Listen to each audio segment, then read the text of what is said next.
খাবো ভাবতে ভাবতে অনেক সময় চলে যাচ্ছে। এদিকে ফ্লাক্সে চা আছে, ঢেলে খেতে হবে।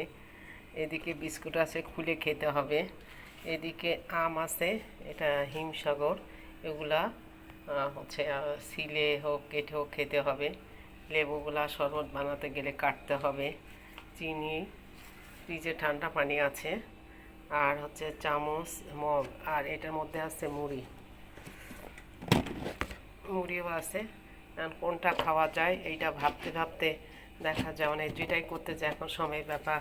ঠিক সন্ধ্যাবেলা তো ওই দেখা যায় কি যে খেতে গেলে ওই চাই খেতে হবে আর 2-3 পিস বিস্কুট খেতে হবে, আর এগুলো সব সন্ধ্যার পরে পর্যায়ক্রমে খেতে হবে। আবার আম দিয়ে মুড়ি দিয়ে খাওয়া যায়, বিস্কুট মুড়ি চা দিয়ে খাওয়া যায়। আর এখন গরমের শরবত অনেক বেশি ভালো, যার জন্য লেবুগুলো কালকে নিয়ে এসছে, আনা হয়েছিল 1 ডজন। খেতে খেতে আর এই কটাই আছে। ফ্রিজের ঠান্ডা পানিও আছে। এখন যে কোনো জিনিস করে খেতে হবে, তো এটা সময় সাপেক্ষ ব্যাপার।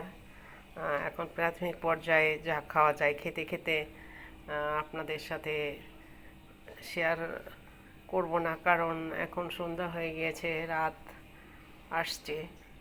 তো সেই হিসাবে অনেক কিছুই বাকি আছে। যা কিছু হোক নিজে করে খেতে গেলে যথেষ্ট সময়ের দরকার হয়। আর করা থাকলেও এটাও খুলতে হবে, এটা খুলে খেতে হবে, এটা ঢালতে হবে, এটা গুলতে হবে, এটা কাটতে হবে, এটাও কাটতে হবে। তো এই করতে করতে সময় চলে যাচ্ছে, কখন কি করব।